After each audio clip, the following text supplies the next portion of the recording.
someone named it the Cornfield Bomber. And not being a bomber and not being in a cornfield, it's interesting that it was named that. I don't know who named it that, how it got that name. It should be the Wheatfield Fighter, but I guess it sounds a little catchier, I guess, to be the Cornfield Bomber.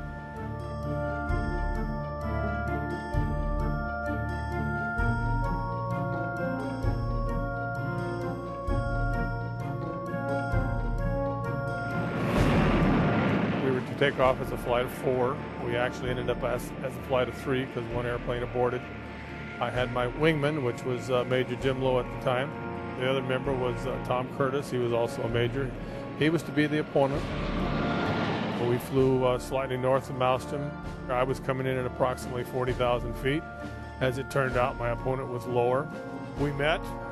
We got into a vertical scissors at the time. And very shortly thereafter, the aircraft went into a post-stall gyration during a high-speed rudder roll and immediately went into a left-hand turn flat spin. It remained in that spin as I was going through the maneuvers, the emergency procedures to recover. It did not recover.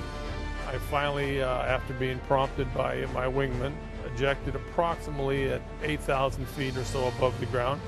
Immediately after I ejected, the airplane immediately went completely nose down and recovered from the spin and flew off. Flew off a number of miles away and landed by itself in a little town by the name of Big Sandy. There was about 6 inches of snow on the ground. It was in a wheat field.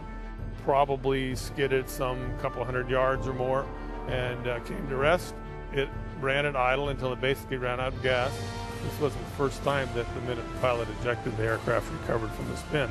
And of course, I was surprised that was the case. I assumed it crashed, but the fact that it landed by itself was obviously a shock to everyone.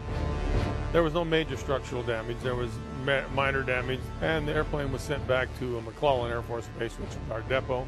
And at some point in time, I'm not sure when, it had been repaired and was returned to service. And I believe it was probably in about 1979, which would have been 9 years later. The airplane was down at Tyndall, and my wingman, when I jumped out of it, Major Lowe, was the squadron commander now at Griffiths. And he, of course, saw to it that I was assigned that airplane, and I did fly that airplane when they were down there with training with IWS again.